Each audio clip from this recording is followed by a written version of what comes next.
Israel launched intense strikes on Beirut's southern suburbs for the third consecutive day.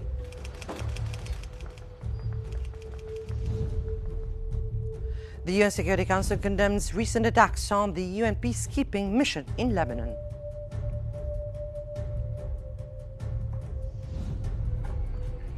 And Human Rights Watch states that Israel's repeated violations in Gaza could constitute ethnic cleansing.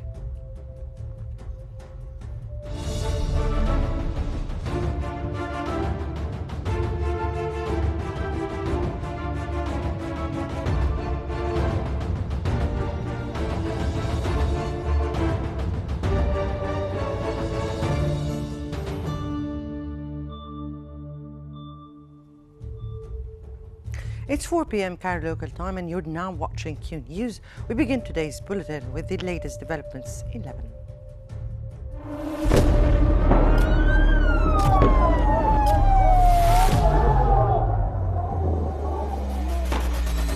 كل المستهدفين هن مدنيين. الوضع شيء مرعب، شيء بخوف.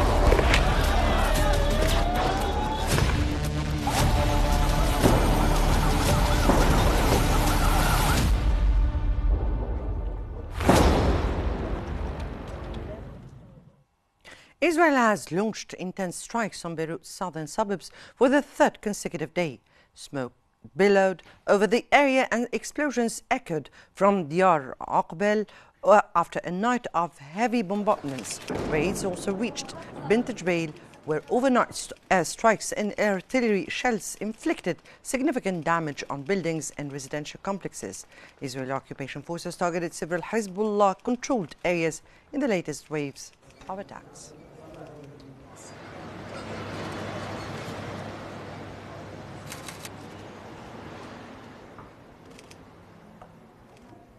Multiple Israeli airstrikes have targeted Hayy al-Haybat in the southern city of Nabatiya, as well as Haret Hareik, Baalbek, and several other areas in Lebanon. The occupation forces Arabic media spokesperson Afikhaya Drai stated in a post on X that the 188th Brigade is conducting operations in new areas of southern Lebanon, focusing on Hezbollah's military infrastructure. Drai claimed that occupation troops recently discovered and destroyed a weapons depot containing launchers, snipers, rifles, and ammunition.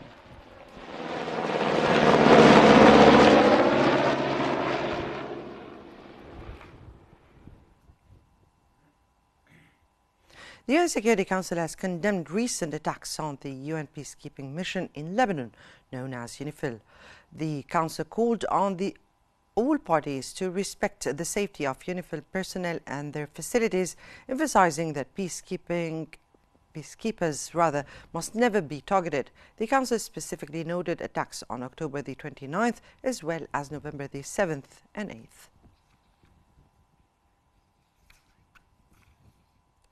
Israel has issued evacuation orders for residents in Shwayfat al-Amrusiyya and Jubairi in Beirut's southern suburbs.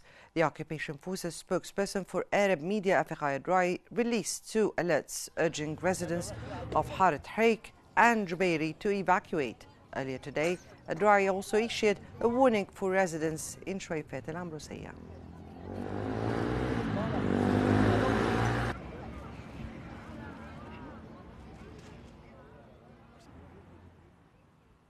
For more analysis, we now move to Salma in our newsroom. Salma.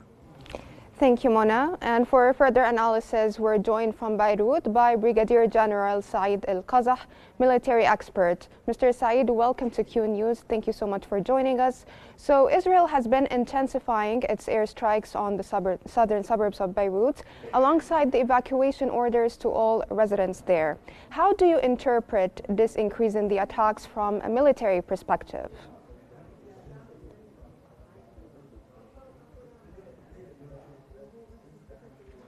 مساء الخير سيداتي، مساء الخير للمشاهدين.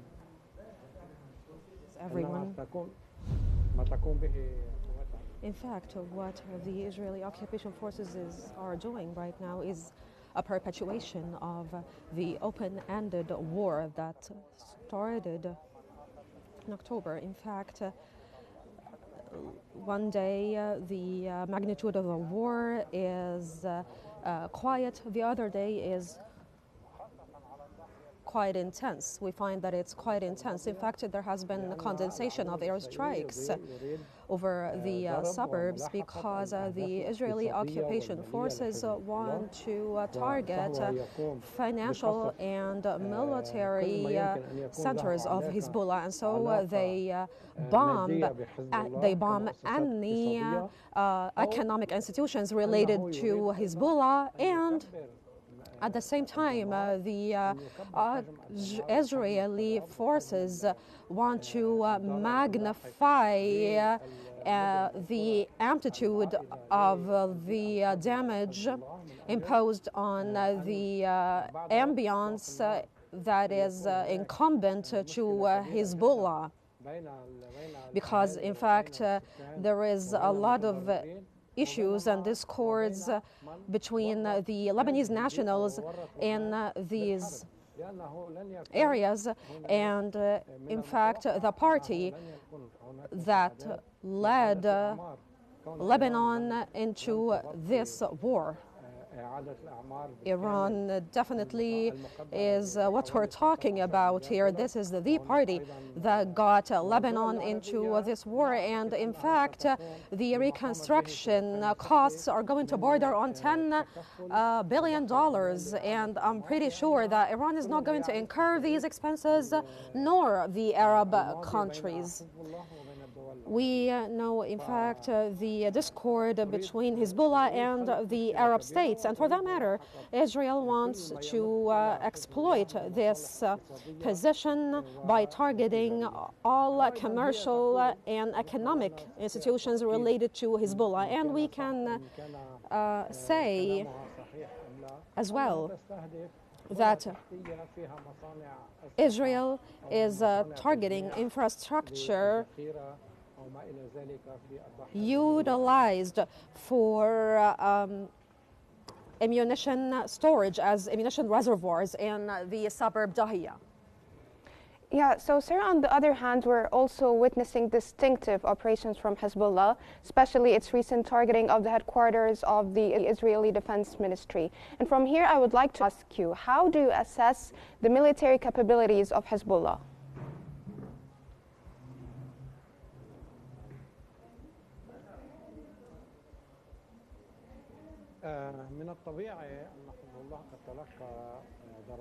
It's only natural, in fact, for Hezbollah to fight back. And Hezbollah has created a lot of harm, in fact, whether on the or it was only natural for Israel to actually target ammunition reservoirs of Hezbollah.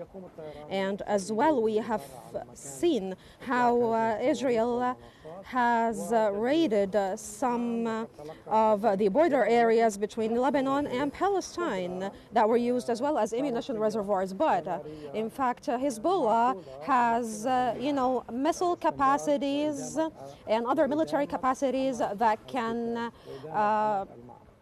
help them perpetuate and extend the scope of this war and keep on combating.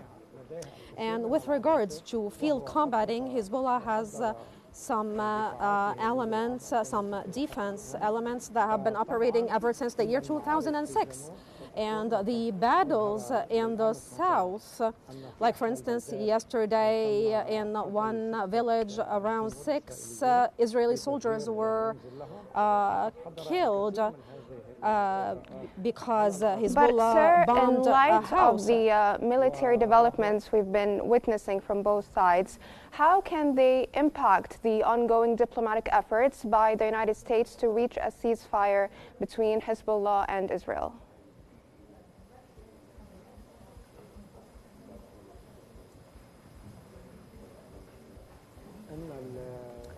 In fact, the potential Bulletin visit to Lebanon is projected to carry some good news, but in my personal calibration, I think it is going to be completely in vain.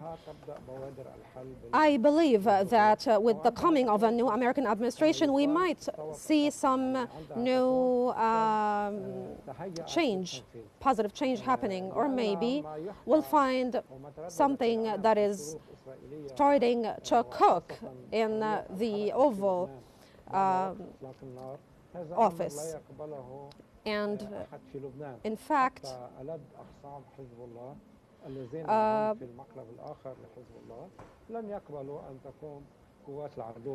Hezbollah and even its adversaries will never accept Israeli forces to move freely in Lebanese lands after a ceasefire is issued. This is completely rejected by the Lebanese and I would say even their adversaries of Lebanon to just give the freedom for the Israeli forces to move in Lebanese lands.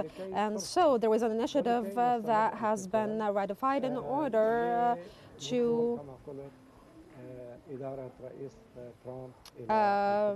to reach a ceasefire when President-elect Donald Trump, in fact, finally comes to office in January. That was military expert Brigadier General Saeed Al-Qazah. Thank you so much for your insights and for all the information you provided us with. Now we're going to move back to Mona for more news and developments around the world. Back to you, Mona. Thank you so much, Salma, for the analysis. And Lebanon's caretaker health minister, Firas Abiad, has launched a crucial vaccination campaign in a shelter for displaced families in Beirut's Kartina district. The initiative aimed at preventing the spread of disease such as polio and measles focuses on protecting vulnerable children in the region. Abiad administered polio drops to children, emphasizing the need for the Ministry of Health ongoing efforts to control potential epidemics. He stressed that all citizens, especially those in displaced communities, must be protected to avoid outbreaks that could further strain the country's healthcare system.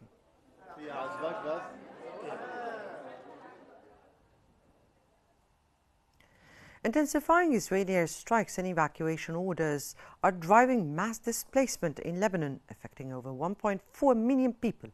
With significant impacts on children, the elderly and healthcare services, urgent humanitarian aid is crucial.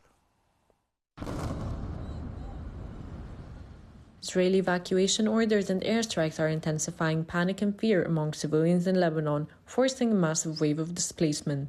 Lebanese authorities report that over 1.4 million people, more than 20% of the country's population, have been displaced since October 2023, with two-thirds of those affected being women and children.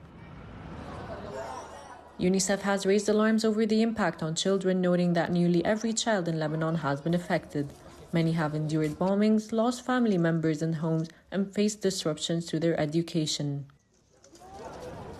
The crisis extends beyond children, as Israel's ongoing airstrikes have left Lebanon's elderly population particularly vulnerable. Many are now without access to essential medications, food, and heating fuel as winter approaches. Lebanon has one of the oldest populations in the Middle East, with about 11% of its citizens over age 65, and over 100,000 elderly are among those displaced. Health services have also been critically disrupted. Attacks on healthcare facilities and personnel have hampered vital services, with the World Health Organization reporting 142 health workers killed on duty since October 2023. Despite these challenges, the UN and its health partners have connected nearly 960 collective shelters with primary healthcare centers to continue providing essential care to displaced populations. In the face of severe humanitarian challenges, Lebanon's displaced communities and international partners' support remain crucial in alleviating the crisis and delivering essential aid.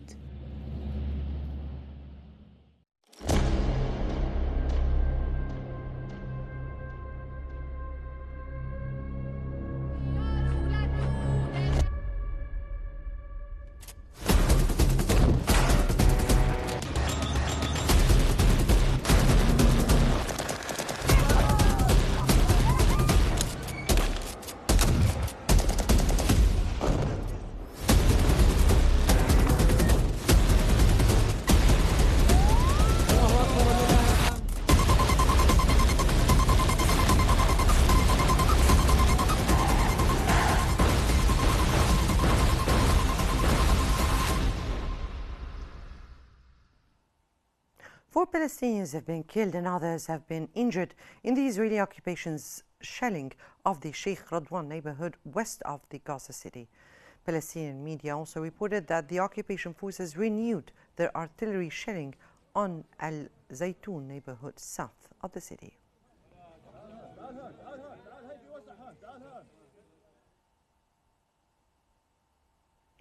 Gaza health authorities have reported that the death toll from the Israeli attacks since October the 7th has surpassed 43,700, with over 103,370 people injured.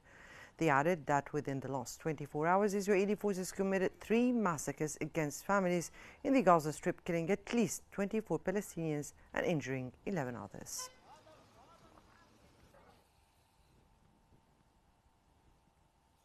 Several Palestinians, including 2 children, have been injured as Israeli occupation forces continued their aggression on Gaza City and the northern Gaza Strip. Palestinian media reported that the occupation forces bombed a residential apartment on Al-Nafaq Street in Gaza, while an Israeli drone targeted a group of citizens in Jabalia.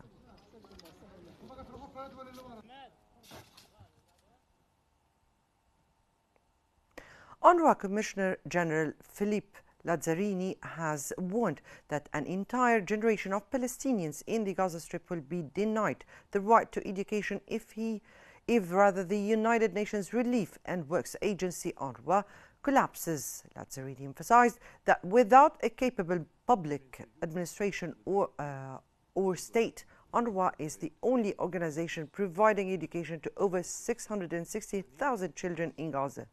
He warned that the agency's collapse would sow the seeds of marginalization and extremism. Meaning that Israel will be. Israeli occupation forces have denied a young Palestinian man and assaulted 4 other citizens in Burqa village northwest of Nablus. Palestinian media reported that the occupation forces raided a house in the village and continued their assault for a second consecutive day, engaging in violent acts inside the village and against shop owners.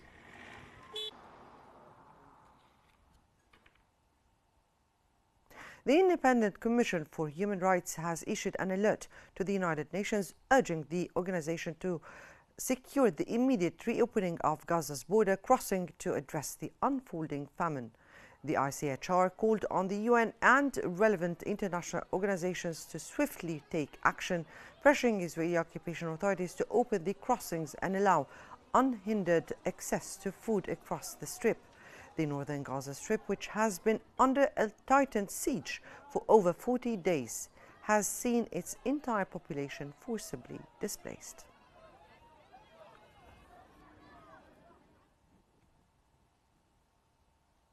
Human Rights Watch has stated in a report that Israel's repeated evacuation orders in Gaza amount to the war crime of forcible transfer and could constitute ethnic cleansing in parts of Palestinian territory. The report outlines evidence that the Israeli officials are committing the war crimes of forcible transfer, adding that Israel's actions appear to also meet the definition of ethnic cleansing in areas where Palestinians will not be allowed to return.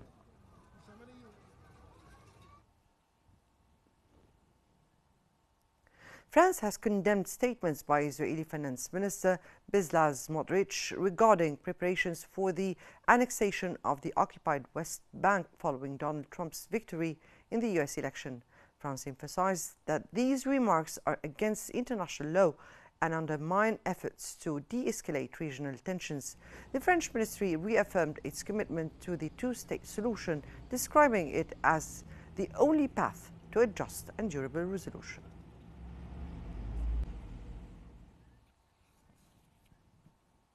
The Spanish government has strongly rejected Israeli statements regarding the annexation of the occupied West Bank.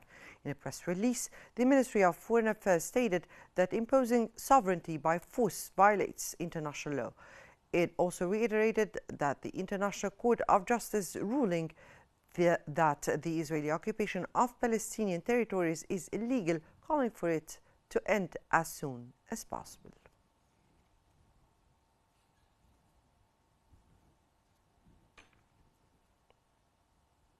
European Union Foreign Policy Chief Josep Borrell has recommended suspending political dialogue with Israel, citing potential human rights violations in the ongoing war in Gaza. Borrell expressed serious concerns about possible breaches of international humanitarian law in Gaza, which he said Israel has yet to adequately address.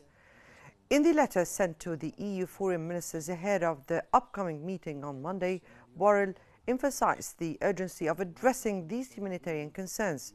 The UN Human Rights Office recently reported that nearly 70% of the verified fatalities in the conflict were women and children, and condemned what it described as systematic violations of fundamental international humanitarian principles.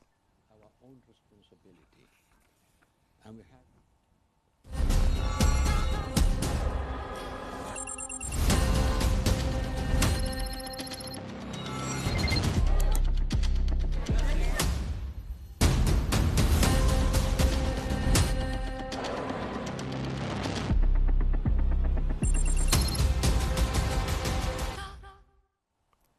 And to the economic segment, and oil prices were slightly higher amid worries about rising supply amid slow demand growth. Brent crude futures edged 17 cents to 72 and 45 cents a barrel.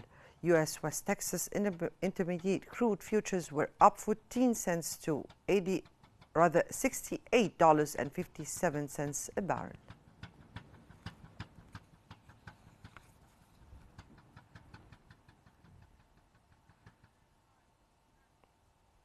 Gold prices extended losses nearing a 2-month low, while investors awaited U.S. economic data later in the day for further clues on the Federal Reserve's monetary path. Spot gold was down 1.1% to $2,546.70. U.S. gold futures were down 1.4% to $2,551.60.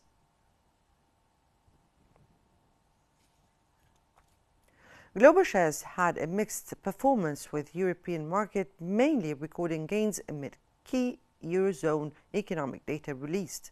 In the United States, early trading, the futures for the S&P 500 and the Dow Jones Industrial Average were up 0.2%. In Europe, Germany's DAX surged 1.2%, the CAC 40 in Paris advanced 0.8%, and the Britain's FTSE 100 edged 0.1% higher.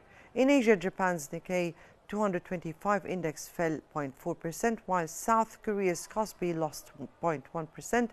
Hang Seng in Hong Kong traded 2% lower, and the Shanghai Composite Index lost 1.7%.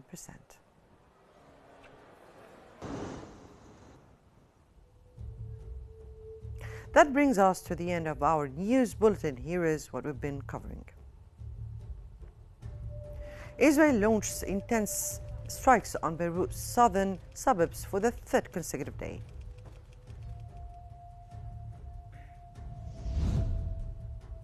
The UN Security Council condemns recent attacks on the UN peacekeeping mission in Lebanon.